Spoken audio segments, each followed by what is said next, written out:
Are you terrible at drifting? Do you want to ruin your daily driver? And do you want everyone to know you're attempting to park while getting your groceries because you've ruined your daily driver? Well, the answer can never be more simple. So today, I'm going to teach you how to weld up a diff.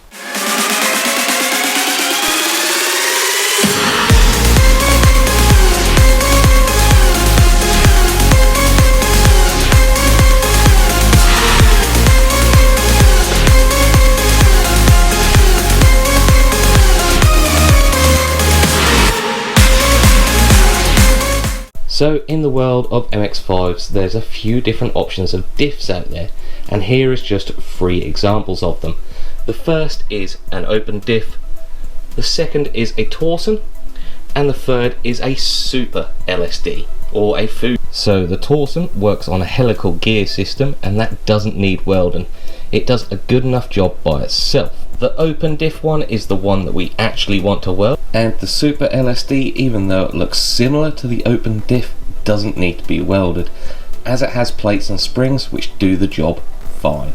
So the purpose of welding the diff up is to make the right and the left axle joined as one, so they can't turn respective to each other.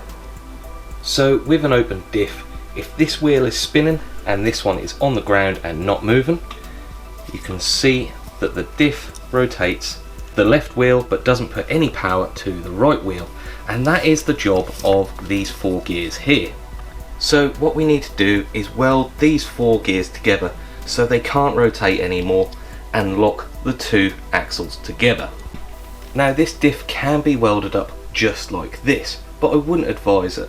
I'm going to take this all out and take the ring gear off, as we don't want any welding slag to get on the ring gear or the pinion down there. All we want to do is concentrate on welding up in here and not damage anything else. If you haven't got an impact gun, it's a very good idea to loosen off these bolts before you take the whole diff assembly out.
So now it's all cleaned up and I've given the brake cleaner a little while to evaporate, I'm now ready to weld it. I'm going to start off by putting a weld in all 4 corners to weld all the gears together. But because this is cast, I am going to preheat it first. This is going to help me get good penetration in the weld and make it really strong and hopefully never break.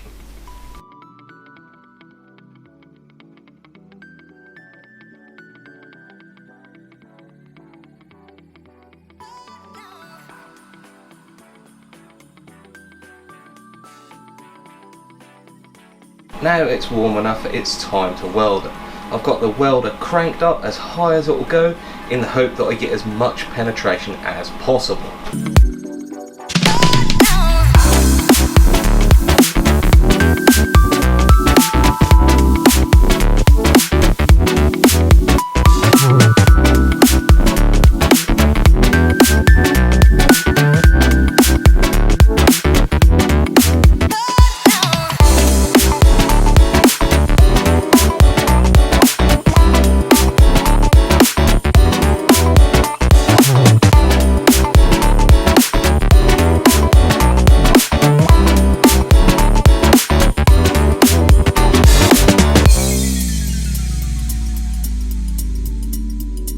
now that all 4 gears are welded together, this is now a welded diff.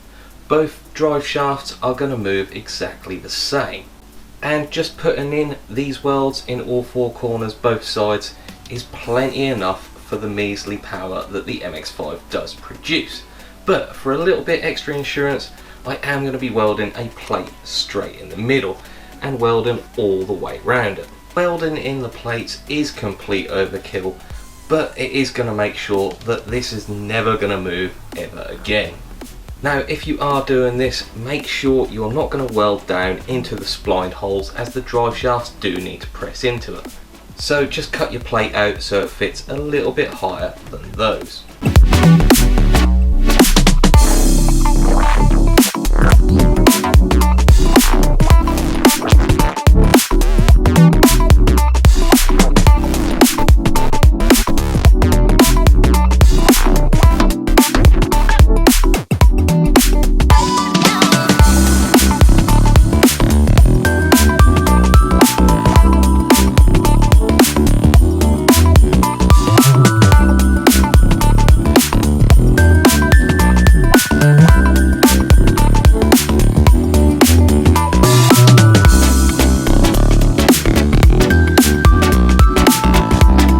Now this is completely welded and really hot, and because this is cast, you want this to cool down really slowly, so wrap it in some old welding gloves or a little bit of fiberglass wrapping to try and keep that heat in there so it will cool down slowly.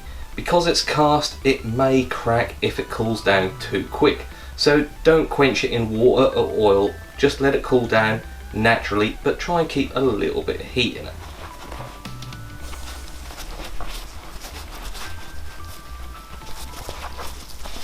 So this has had a few hours to cool down and it's cold to the touch. So now I'm going to take some wire brushes and get off any spatter or slag that there is, as we don't want that to go into the ring and pinion.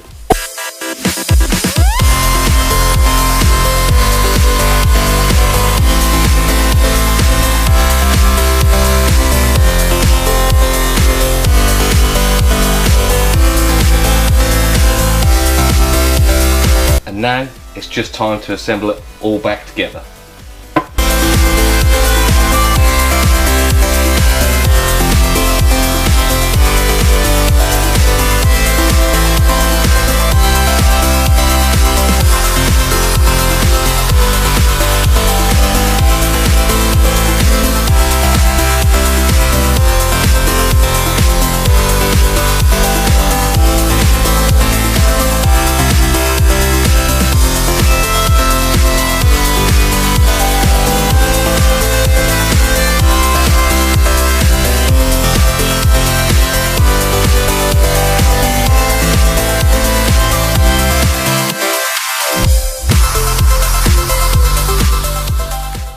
So it's all back together and set up. I won't go through the process of setting a diff up, as it's quite a lengthy process. So now all 4 gears here are welded up together. This is now a solid axle.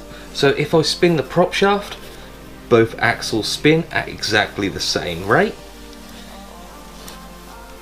And if I hold one of the axles still, which I can't because it's now a solid axle. So no matter what forces are applied to either wheel, they will spin exactly the same. So that is the diff all welded up. All that I've got to do is put a back casing on it, change the seals, and it's ready to go on to the new owner. So yes, that means I'm not putting the welded diff in the project car. I've already got a Torsen Type 2, which does the job perfectly. If this video helped you to weld your diff, don't forget to leave me a like. And if you haven't done so already, please subscribe. That's all for now, and I'll catch you in the next one.